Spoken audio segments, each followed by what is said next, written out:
Hi friends, welcome to നിഷാറോസ് kitchen. ഇന്ന് നമുക്ക് ഇതുപോലെ നല്ല ടേസ്റ്റിയും യമ്മിയുമായിട്ടുള്ള പാസ്ത എങ്ങനെയാണ് തയ്യാറാക്കുന്നത് നോക്കാം. കുട്ടികൾക്കൊക്കെ വളരെ ഇഷ്ടപ്പെടുന്ന റെസിപ്പിയാണ് പാസ്ത. അപ്പോൾ നമുക്ക് ഇതുപോലെ നല്ല ടേസ്റ്റി ആയിട്ട് നല്ല യമ്മി ആയിട്ട് കുട്ടികൾക്കൊക്കെ ഇഷ്ടപ്പെടുന്ന രീതിയിൽ എങ്ങനെയാണ് ഇന്ന് പാസ്ത തയ്യാറാക്കുന്നത് നോക്കാം. അതിനാവശ്യമായ ഇൻഗ്രീഡിയൻസ് എന്തൊക്കെയാണെന്ന് നമുക്ക് നോക്കാം. അതിനായിട്ട് ഞാനിവിടെ ഒരു ബൗൾ പാസ്ത എടുത്തു വെച്ചിട്ടുണ്ട്. ഒരു ക്യാരറ്റ് ചെറുതായിട്ട് ചോപ്പ് ചെയ്ത് വെച്ചിട്ടുണ്ട്. ഒരു ഗ്രീൻ ചില്ലി ചെറുതായിട്ട് കട്ട് ചെയ്തെടുത്ത് വെച്ചിട്ടുണ്ട്. ഒരു ടൊമാറ്റോ എടുത്ത് വെച്ചിട്ടുണ്ട്. ഇതുപോലെ ചെറുതായിട്ട് ഞാൻ കട്ട് ചെയ്തെടുത്ത് വെച്ചിട്ടുണ്ട്. പിന്നെ ഒരു ക്യാപ്സിക്കം വേണം. പിന്നെ നമുക്ക് ഒരു സ്പൂൺ ജിഞ്ചർ ഗാർലിക് പേസ്റ്റ് വേണം. പിന്നെ നമുക്ക് 2 സ്പൂൺ ടൊമാറ്റോ കെച്ചപ്പ് വേണം. പിന്നെ മല്ലിയില ഇവിടെ ചെറുതായിട്ട് ഞാൻ ഇതുപോലെ ചെറുതായി കട്ട് ചെയ്തെടുത്ത് വെച്ചിട്ടുണ്ട്. ഒരു സവോള ചെറുതായി ഞാൻ ഞുറുക്കിയെടുത്ത് വെച്ചിട്ടുണ്ട്. പിന്നെ നമുക്ക് 2 സ്പൂൺ റെഡ് ചില്ലി സോസ് വേണം. പിന്നെ നമുക്ക് മസാലയായിട്ട് 1/2 സ്പൂൺ ഗരം മസാലയും 1/2 സ്പൂൺ റെഡ് ചില്ലി പൗഡറും പിന്നെ ഒരു 1/4 സ്പൂൺ പെപ്പർ പൗഡറുമാണ് നമുക്ക് ആവശ്യം. മസാലയ്ക്ക് ഇത്രയും മതിയാവും. അപ്പോൾ നമുക്ക് എങ്ങനെയാണ് ടേസ്റ്റി ആയിട്ടുള്ള പാസ്ത തയ്യാറാക്കാൻ നോക്കാം. അതിനായിട്ട് ഞാനൊരു പാനിൽ വെള്ളം വെച്ചിട്ടുണ്ട്. അതിപ്പോ നന്നായിട്ട് തിളച്ച് വന്നിട്ടുണ്ട്. ഇനി ഇതിലേക്ക് നമുക്ക് കുറച്ച് എണ്ണ ഒഴിച്ചു കൊടുക്കാം. ഒരു സ്പൂൺ എണ്ണ നമുക്ക് ഇതിലേക്ക് ഒഴിച്ചു കൊടുക്കാം. അതുപോലെ നമുക്ക് ആവശ്യത്തിനുള്ള ഉപ്പ് ചേർത്ത് കൊടുക്കാം. ഇനി നമുക്കൊന്ന് മിക്സ് ചെയ്ത് കൊടുക്കാം. ഇനി ഇതിലേക്ക് നമ്മൾ എടുത്തു വെച്ചിരിക്കുന്ന പാസ്ത ചേർത്ത് കൊടുക്കാം.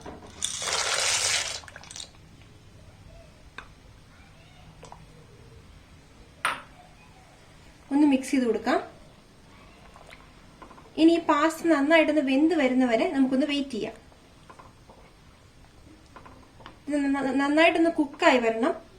അപ്പൊ അതുവരെ നമുക്കൊന്ന് വെയിറ്റ് ചെയ്യാം. ഇപ്പോൾ പാസ്ത നന്നായി കുക്കായി വന്നിട്ടുണ്ട്. കണ്ടോ, ഇപ്പൊ നന്നായി കുക്കായി വന്നിട്ടുണ്ട്. നമ്മുടെ പാസ്ത എങ്ങനെയാണ് കുക്കായോ എന്ന് അറിയുന്നത് ഇങ്ങനെയാണ്. ഒരു സ്പൂൺ എടുത്തിട്ട് നമുക്ക് ഇതുപോലെ ഒന്ന് കട്ട് ചെയ്ത് നോക്കണം. അപ്പൊ ഇതുപോലെ നന്നായിട്ട് കട്ടായിട്ട് വരുന്നുണ്ടെങ്കിൽ ഇത് കണ്ടോ കുക്കായെന്ന് അർത്ഥം. ഇനി നമുക്ക് സ്ട്രെയിൻ ചെയ്യണം. അപ്പൊ നമുക്ക് സ്റ്റൗ ഓഫ് ചെയ്യാം. ഇനി നമുക്ക് ഈ പാസ്ത ഒന്ന് സ്ട്രെയിൻ ചെയ്തെടുക്കാം. അതിനായിട്ട് നമുക്ക് ഇതുപോലൊരു ഫിൽറ്ററിലേക്ക് ഈ പാസ്ത ഒന്ന് ഇട്ട് കൊടുക്കാം. ഇനി നമുക്ക് ഇതിലേക്ക് കുറച്ച് തണുത്ത വെള്ളം, നന്നായി തണുത്ത വെള്ളം ഒഴിച്ചു കൊടുക്കാം. ഇത് പരസ്പരം ഇങ്ങനെ ഒട്ടിപ്പിടിക്കാതിരിക്കാൻ വേണ്ടിയാണ് ഇങ്ങനെ ചെയ്യുന്നത്. ഇത് ഞാൻ ഫ്രിഡ്ജിൽ വെച്ച് തണുപ്പിച്ചെടുത്ത വെള്ളമാണ്. നന്നായിട്ട് തണുത്ത വെള്ളം ഒഴിച്ചു കൊടുത്ത് നമുക്കിന്ന് മാറ്റി വയ്ക്കാം. ഇനി നമുക്ക് പാസ്ത തയ്യാറാക്കാൻ തുടങ്ങാം. അതിനായിട്ട് ഞാനൊരു പാന് സ്റ്റവിന്മേൽ വെച്ചിട്ടുണ്ട്. പാൻ നന്നായി ചൂടായി വന്നിട്ടുണ്ട്. ഇനി അതിലേക്ക് നമുക്ക് ഓയിൽ ഒഴിച്ചു കൊടുക്കാം. ഒരു 2 സ്പൂൺ ഓയിൽ ഞാൻ ഒഴിച്ചു കൊടുത്തിട്ടുണ്ട്. ഓയിൽ ഒന്ന് ചൂടായി വരുമ്പോഴേക്കും നമുക്കിതിലേക്ക് നമ്മൾ കട്ട് ചെയ്ത് വെച്ചിരിക്കുന്ന ഒണിയൻ ചേർത്ത് കൊടുക്കാം.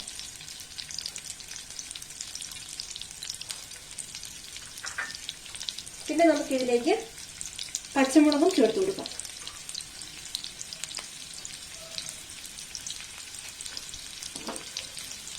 നമുക്കൊന്ന് മിക്സ് ചെയ്യാം. ഈ ഉള്ളി ഒന്ന് വഴന്ന് വരുന്നവരെ നമുക്കൊന്ന് വെയിറ്റ് ചെയ്യാം. നന്നായിട്ട് ഇളക്കി കൊടുത്തുകൊണ്ടിരിക്കണം. ഇപ്പം ഉള്ളി നന്നായിട്ട് വഴന്ന് വന്നിട്ടുണ്ട്. ഇനി ഇതിലേക്ക് നമുക്ക് ജിഞ്ചർ ഗാർലിക് പേസ്റ്റ് ചേർത്ത് കൊടുക്കാം. അത് നന്നായിട്ട് മിക്സ് ചെയ്ത് കൊടുക്കാം. ഇനി ഇതിലേക്ക് നമുക്ക് തക്കാളി ചേർത്ത് കൊടുക്കാം. നമ്മൾ കട്ട് ചെയ്ത് വെച്ചിരിക്കുന്ന തക്കാളി നമുക്ക് ചേർത്ത് കൊടുക്കാം. നന്നായിട്ടൊന്ന് മിക്സ് ചെയ്തതിന് ശേഷം നന്നായി കുക്കായി വരുന്നവരെ നമുക്കൊന്ന് വെയിറ്റ് ചെയ്യാം.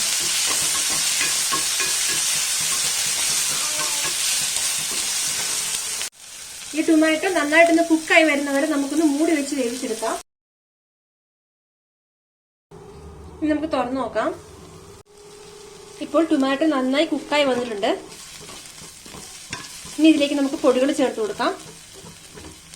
1/2 സ്പൂൺ മുളക് പൊടിയും 1/2 സ്പൂൺ ഗരം മസാല പൊടിയും 1/2 സ്പൂൺ പെപ്പർ പൊടിയും കൂടെ നമുക്ക് ചേർത്ത് കൊടുക്കാം. നന്നായിട്ടൊന്ന് മിക്സ് ചെയ്ത് ഇതിന്റെ പച്ചമണം മാറുന്നവരെ ഒന്ന് നന്നായിട്ടൊന്ന് മിക്സ് ചെയ്തെടുക്കാം.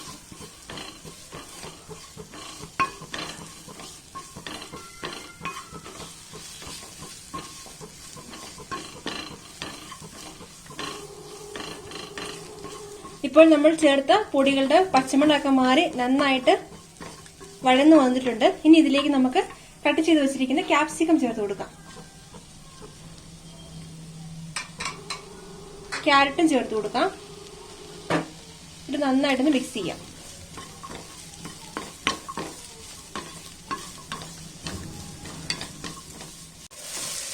ഇനി നമുക്ക് നമ്മൾ ചേർത്ത് ഈ ക്യാപ്സിക്കം ക്യാരറ്റ് ഒന്ന് കുക്കായി വരുന്നതിനായിട്ട് ലോ ഫ്ലെയിമിലിട്ട് 2 മിനിറ്റ് നമുക്കൊന്ന് മൂടി വെക്കാം.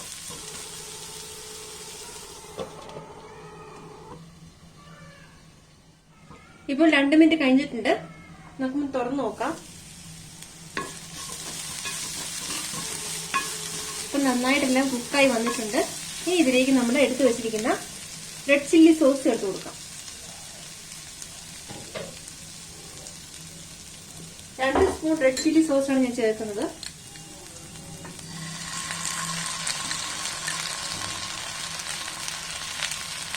മിക്സ് ചെയ്ത് കൊടുക്കാം.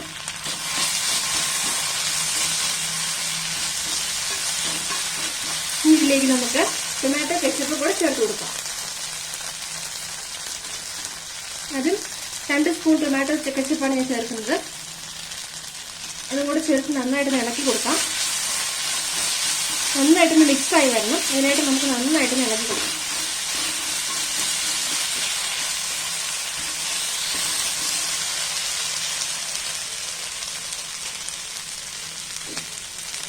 ഇനി ഇതിലേക്ക് നമുക്ക് നമ്മൾ കുക്ക് ചെയ്ത് വെച്ചേക്കുന്ന പാസ്ത ചേർത്ത് കൊടുക്കാം.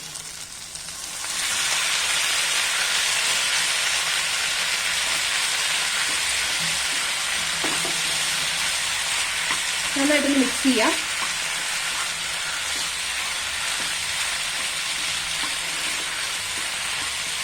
ഈ മസാലയൊക്കെ നന്നായിട്ട് ഈ പാസ്തയിൽ പിടിക്കാൻ വേണ്ടി നമുക്ക് നന്നായിട്ടൊന്ന് മിക്സ് ചെയ്ത് കൊടുക്കാം.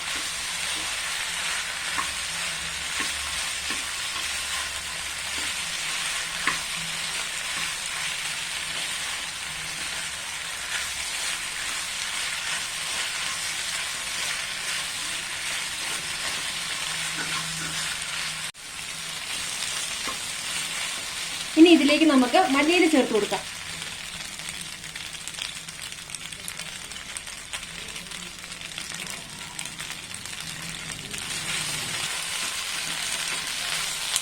മല്ലിയിലേക്ക് ചേർത്ത് നന്നായിട്ട് നമുക്ക് മിക്സ് ചെയ്തെടുക്കാം. നന്നായിട്ട് ഞാൻ ഇവിടെ മിക്സ് ചെയ്ത് കൊടുത്തിട്ടുണ്ട്. ഈ സമയത്ത് നമുക്ക് ഉപ്പൊന്ന് ടേസ്റ്റ് ചെയ്ത് നോക്കണം. കുറവാണെങ്കിൽ ഈ സമയത്ത് നമുക്ക് ചേർക്കാവുന്നതാണ്. അപ്പോൾ നമ്മുടെ എമ്മി ആയിട്ടുള്ള പാസ്ത ഇവിടെ റെഡി ആയിട്ടുണ്ട്. നമുക്കിനി ഇതൊരു സെർവിംഗ് ഡിഷിലേക്ക് മാറ്റാം. അപ്പോൾ നമ്മുടെ ടേസ്റ്റിയും എമ്മിയുമായിട്ടുള്ള പാസ്ത ഇവിടെ റെഡിയായി കഴിഞ്ഞിട്ടുണ്ട്. എല്ലാവരും ഇത് ട്രൈ ചെയ്ത് നോക്കണം. നിങ്ങൾക്ക് തീർച്ചയായിട്ടും ഇഷ്ടപ്പെടും. കുട്ടികൾക്കൊക്കെ ഇത് തീർച്ചയായിട്ടും തയ്യാറാക്കി കൊടുക്കാം. അപ്പോൾ നിങ്ങൾക്ക് ഈ വീഡിയോ ഇഷ്ടമായെങ്കിൽ ഞങ്ങളുടെ ചാനൽ സബ്സ്ക്രൈബ് ചെയ്യുകയും ലൈക്ക് ചെയ്യുകയും ഷെയർ ചെയ്യുകയും വേണം. താങ്ക്